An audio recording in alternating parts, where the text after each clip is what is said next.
আসসালামু আলাইকুম রহমতুল্লাহি ওবরকাতুহু। সম্মানিত দর্শক, আজকে যে বিষয়টি নিয়ে আলোচনা করব, অনুরোধ যে প্রথমে আপনারা বিষয়টিকে নেগেটিভ অর্থে নেবেন না। তারেক রহমান সাহেবের দুই অন্ধকার। দুই বলতে আমি যেটা বোঝাচ্ছি যে তার রাজনীতির পূর্ব এবং পশ্চিম যেটা রয়েছে। আমাদের রাজনীতির উত্তর দক্ষিণ নেই, পূর্ব এবং পশ্চিম রয়েছে। তো সেই পূর্ব এবং পশ্চিম বলতে যা বোঝায় সেটি এখনো পর্যন্ত তারেক রহমান সাহেবের জন্য ইতিবাচক নয়। যে সমস্যা শেখ হাসিনার ছিল, ঠিক একই সমস্যা তারেক রহমান সাহেবের জন্য একেবারে বোঝা ভরে শাকের আঁটি।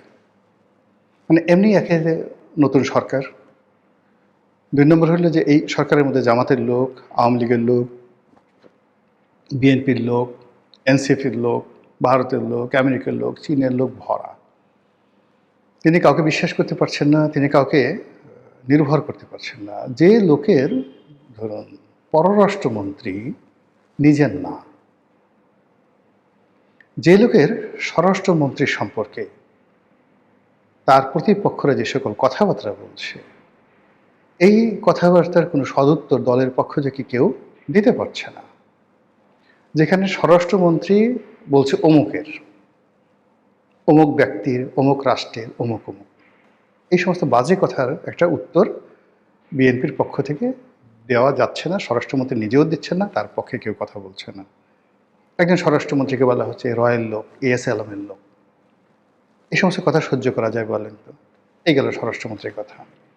ফলে এই স্বরাষ্ট্রমন্ত্রীর ডান দিকে যদি তার থাকে, বাম দিকে যদি আপনার পররাষ্ট্রমন্ত্রী থাকে, এই আমেরিকার লোক, এই ইউনুসের লোক, এই ডিপ স্টেটের লোক। কিন্তু এ লোক কোনো কিছুরই না ধরেন, কিন্তু এ লোক যে বিএনপির না, এটা তো সত্য।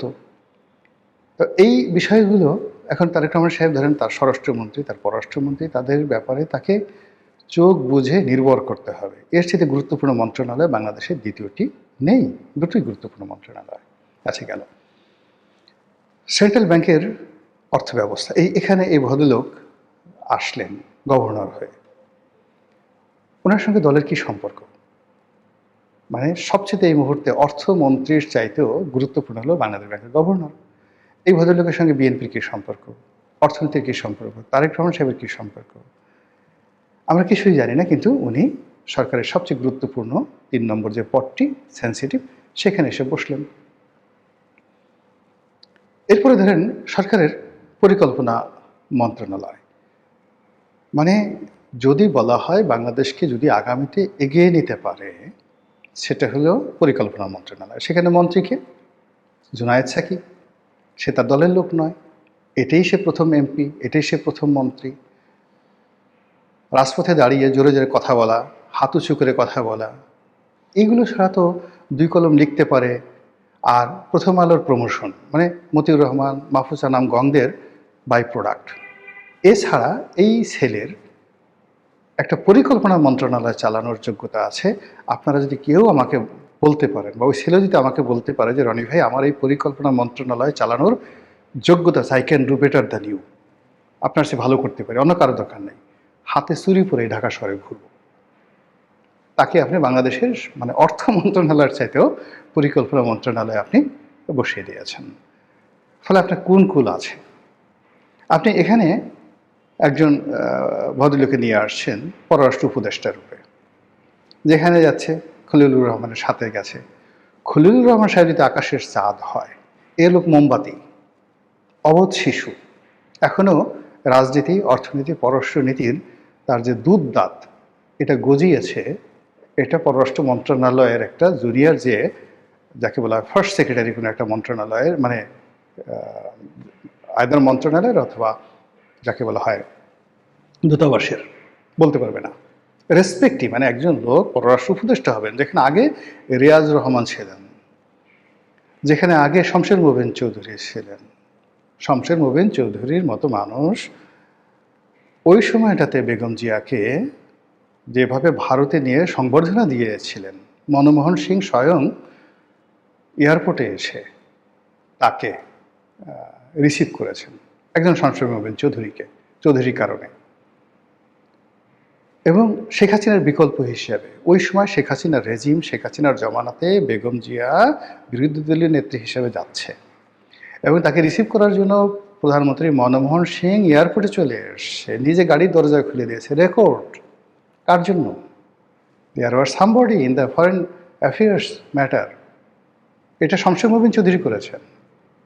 তার অপরাধ কি? সে তারেক রহমান সাহেবকে তুমি তুমি করে বলতেন, এছাড়া কোনো অপরাধ ছিল না, নাথিং। তুমি তুমি করে বলতেন, এই হলো তার অপরাধ। যা গেল। এখন এখানে যে আসছে, হুমায়ুন কবির যে আসছে, সে হয়তো তারেক রহমান সাহেবকে সালাম করেন, ভাইয়ে ভাইয়ে ডাকেন বা স্যার স্যার ডাকেন, কিন্তু এগুলো দিয়ে তো চীনের সাথে বাণিজ্য হবে না, এগুলো দিয়ে তো ভারতের সাথে কূটনীতি হবে না, এগুলো দিয়ে আমেরিকার সঙ্গে বার্গেনিং হবে না। তো যেটা বলছিলাম যে সেই দিক থেকে আপনি যে তার যে কোন দিকটা আলোক উজ্জ্বল আছে, সে একজনকে স্বাস্থ্যমন্ত্রী বানিয়েছেন। এখন সর্দার সাখাওয়াত হোসেন বকুল আমাদের খুব ঘনিষ্ঠজন, আমার খুব আপনজন ব্যক্তি। তিনি he is a political master, just like political master, কিন্তু মানে তাকে সাহায্য করার জন্য যে একটা গ্রুপ দরকার পলিটিক্যাল মাস্টার হিসেবে, এই পদগুলোতে যে ধরনের ধরেন ডক্টর রুহুল হক ছিলেন, ডক্টর আব্দুল মতিন ছিলেন বিএনপির জমানাতে, আওয়ামী লীগ জমানাতে ডক্টর রুহুল হক ছিলেন, তারা যেভাবে এই মন্ত্রণালয়টা চালাতে পারতেন। নাসিম সাহেবরা কী করেছেন? নাসিম সাহেব দুর্নীতির স্বর্গরাজ্য তৈরি করে ফেলেছেন। এরপরে এখানে এই যে জাহিদ মালিক আসছে, দুর্নীতির বিশ্ব রেকর্ড করে ফেলেছেন। যখন এখানে রুহুল হকের বিরুদ্ধে দুর্নীতির অভিযোগ আছে, but there is a limited. কিংবা আপনি দেখেন এই যে ডক্টর সামন্তলাল সেনকে শেখ হাসিনা শেষ পর্যায়ে দিয়েছেন, ইট ওয়াজ ওয়াইডলি প্রশংসিত, এবং এখন সব বাংলাদেশের মানুষ সবাই বলে সে বাংলাদেশের সর্বকালের সেরা স্বাস্থ্যমন্ত্রী। কিন্তু ওনার সাথে আমার এমন সম্পর্ক, মানে কি বলবো, সে রুহুল হকের রুমে গিয়ে ঢুকবে, মন্ত্রণালয়ে ঢুকবে, এরকম একটা পার্স তার ছিল না। সে এসে সামন্তলাল এসে দেখি যে ঢাকা মেডিকেলের যে ডিরেক্টর তার রুমে বসে আছে, তার রুমে বসে আছে। উনি দিন, আমি তখন সংসদ সদস্য, আমার ছেলে হাসপাতালে অসুস্থ ছিল ঢাকা মেডিকেলে, আমি সে অনুযায়ী ডিরেক্টর রুমে বসে আছি। তো সে ডিরেক্টর মুস্তাফিজুর রহমান ছিল তখন, ব্রিগেডিয়ার মুস্তাফিজুর রহমান ছিল ডিরেক্টর, যেটা ওষুধ প্রশাসনের পরে ডিজি হয়েছিলেন। তো তাকে বলছে, স্যার আমাকে একটু মন্ত্রণালয়ে ঢোকার ব্যবস্থা করে দেন। সে বলে যে আমি কীভাবে ঢুকাবো? তখন আমি সামন্তলালকে নিয়ে গেলাম, শুধু নিয়ে গেলাম না, সামন্তলালও জীবিত, শুধু ওনাকে আমার গাড়িতে নিয়ে গেলাম, মন্ত্রণালয়ে ঢুকালাম এবং ওনাকে সোজা নিয়ে মানে স্বাস্থ্যমন্ত্রী মিটিংয়ে ছিলেন, সে স্বাস্থ্যমন্ত্রীর সামনে, রুহুলকের সামনে নিয়ে বললাম যে আপনি এই ফাইলটা দেখেন, প্রধানমন্ত্রীর ফাইল, এই ফাইলটা আপনি ওকে করে দেন। আর ওই কাজটা যদি 2010 সনে আমি না করতে পারতাম, তাহলে আজকে যে বার্ন ইউনিটটা এটা তৈরি হতো না। এখন এটা সাক্ষী সামন্তলাল। দ্বিতীয় সমস্যা হলো, ওই যে ঢাকাতে শেখ হাসিনা বার্ন ইউনিট যেটা হয়েছে, ওখানে এখন যে পরিচালক আছে ডক্টর নাসির, আমার খুব ঘনিষ্ঠ বন্ধু। তো ডক্টর নাসির ওখানে একটা হলো মামলা দিয়ে বসলো, ওখানে একটা পেট্রোল পাম্প ছিল, পেট্রোল পাম্পের মালিক মামলা দিয়ে বসলো। এই সামন্তলাল সবাই মিলে তারা ওই ডক্টর নাসিরকে দায়িত্ব দিল এই মামলাটা নিষ্পত্তি করার জন্য। ডক্টর নাসির আমার কাছে আসলো, হাইকোর্টে রিট করতে হবে। আমি তখন এই যে পরে আওয়ামী লীগের যে মন্ত্রী হয়েছে সমর রেজাউল করিম, সেই সমর রেজাউল করিমকে বললাম যে ভাই আপনি এই মামলাটা করে দেন। সেই মামলাটা করে দিল। সামন্তলালের পক্ষ থেকে তাকে 2 লাখ না 3 লাখ টাকাও দেওয়া হয়েছিল, সে টাকাটা ফেরত 2 লাখ টাকা পয়সায় নেয়নি। তা আজকের এতগুলো একটা জিনিস হলো, এখানে যে গোলাম মোল্লা রনি নামক একজন মানুষ আছে, এখানে যে সামন্তলাল আছে, এখানে যে ডাক্তার নাসির আছে, তো ডাক্তার নাসির তো বিএনপির লোক, কিন্তু বিএনপির লোক হওয়া সত্ত্বেও সে সামন্তলালের সঙ্গে তার সম্পর্ক ছিল সবচেয়ে ভালো। তারপরে সে এখন এই বার্ন ইনস্টিটিউটের সে পরিচালক। কিন্তু এই বার্ন ইনস্টিটিউটটা বিল্ডিং করা থেকে শুরু করে এই ডাক্তার নাসিরের যে ভূমিকা, তার যে কর্তৃত্ব, সে না হলে ডাক্তার নাসিরের না হলে এটা হতো না। আবার সেই ডাক্তার নাসিরকে এখান থেকে বদলি করে, সে যখন সবচেয়ে ভালো কাজ করেছে তাকে বদলি করে আওয়ামী লীগের যারা বদমাশগুলো আছে তাকে ফরিদপুরে পাঠিয়ে দিয়েছে, তার চাকরি নিয়ে টানাটানি। তো ওই সময় আমরা তো তাকে সাহায্য করেছি, সহযোগিতা করেছি। তো এইভাবে এই কাজগুলো আসলে যখন একটা মন্ত্রণালয় চলে, সেখানে পলিটিক্যাল কানেক্টিভিটি থাকলে সেখানে ভালো। এখন সর্দার সাখাওয়াত হোসেন বকুল, তিনি এই জায়গাটাতে তিনি যে ভালো করবেন, এই ভালো করার জন্য there must have a reason. BNP দীর্ঘদিন এখানে ডাক্তার জাহিদ যেভাবে করতে পারতেন, এইভাবে এই মন্ত্রণালয়ে ওনার পক্ষে এই মুহূর্তে সম্ভব না, কিন্তু তিনি প্রচণ্ড দৌড়াদৌড়ি করতেছেন, বক্তব্য দিচ্ছেন, ডেইলি মানে ফাটাকেস্টের মতো ঘুরে বেড়াচ্ছেন, কিন্তু ফলাফল শেষ পর্যন্ত ঘোড়ার ডিম আসবে। এবং যদি দুর্নীতির অভিযোগ এসে যায় আগের মতো, আপনারা আশ্চর্য হতে পারবেন না। বিকজ স্বাস্থ্য মন্ত্রণালয়ের সিন্ডিকেটটা এত শক্তিশালী, এত বিরাট ব্যাপক যে ওখানে আসলে নিয়ন্ত্রণ করা very tough, very very tough. Anyway, যেটা বলছিলাম যে চীন টাকা দেবে না, এর কারণে পররাষ্ট্রমন্ত্রী গেছেন, চীনের রাষ্ট্রদূত তারেক রহমান সাহেবকে নিমন্ত্রণ জানিয়েছেন ভিজিটের জন্য। কিন্তু এই মুহূর্তে যেটি দরকার সেটি হলো আনলিমিটেড টাকা দরকার। চীন সেই টাকাটা দেবে না, বিকজ এটা লিখে রাখেন, যতক্ষণ না পর্যন্ত আমেরিকার সঙ্গে আমাদের যে চুক্তিটি রয়েছে সেই চুক্তি বলবৎ থাকবে, চীন একটি পয়সাও দেবে না। আর চীনের হাত থেকে যদি এইভাবে বাজেটের সাপোর্ট না পায়, সরকার পরিচালনা করা, বাজেট টেনে নেওয়া, এটা মানে এই মুহূর্তে এটা বলতে গেলে দুরূহ একটা বিষয়।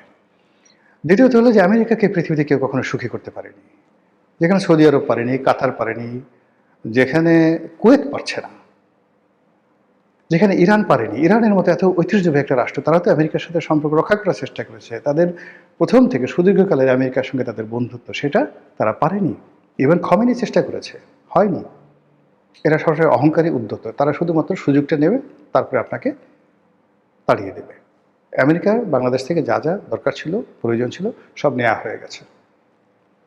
এখন তারা আপনাকে গলায় রশি দিয়ে ঘুরাবে, কিন্তু আপনাকে কিছু দেবেন। আপনি যত দুর্বল হবেন, যত অসহায় হবেন, তত তার কলোনি প্রতিষ্ঠা করতে সুবিধা হবে। এখানে যত গণ্ডগোল হবে, আপনি ততই তার পায়ের উপর পড়বেন, ততই আপনি তার মুখাপেক্ষি হবেন।